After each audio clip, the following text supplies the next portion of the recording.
Well, this is the third video, so I guess I've made it to what you would call a series. If you saw my previous video, you know, this video I decided after watching that one I would wear long pants. I had shorts on in the previous video, and after viewing that I thought, wow man, maybe I'd in my will donate my legs to roosters. But anyway, we're out here again, almost record high temperatures in the mid-90s as this continual heat stress period is occurring, which you would expect during the summer. And this green looks great.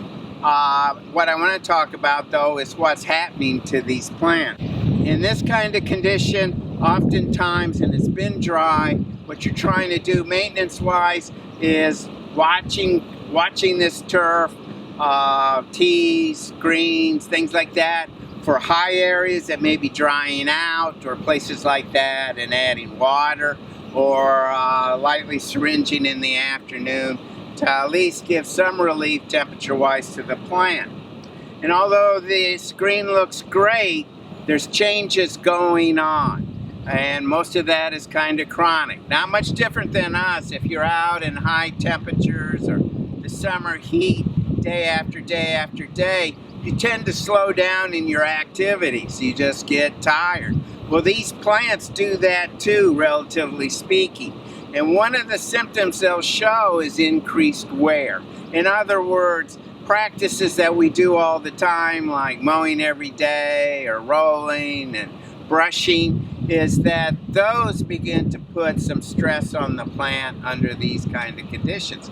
So one of the key things you try to do in managing turf is not eliminate general practices of maintaining your golf course, but lower the intensity of those levels. The other thing that's going on with these plants that you got to keep in mind, again, high temperatures. Once soil temperatures get above 70 degrees, especially on creeping bentgrass, boa annua, we start seeing root dieback. In other words, root growth ceases and actually is reduced. And that increases, the rate of that decrease increases as soil temperatures increase. So you have to be aware of that. Again, just another sign that the plant is under stress, and you need to adjust your management practices for that. For example, if you're losing your root system, deep watering, if your root system isn't that far down, you know, you need to be watering, or at least keep that where the root zone is with adequate moisture.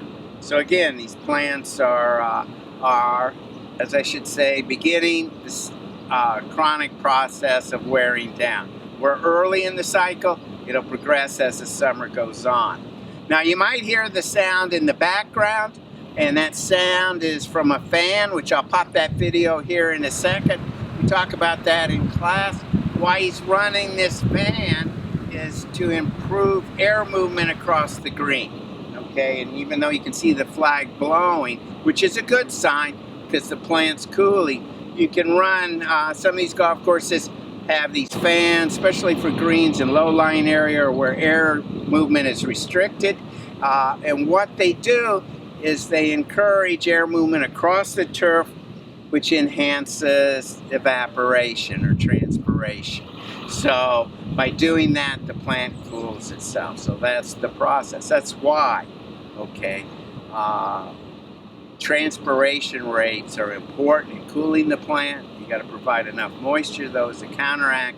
If you get in situations where there's little air movement, then the temperatures can rapidly increase on these turfs. So until next time, you know what? I think I've had it. I'm going to get some water and get out of this heat.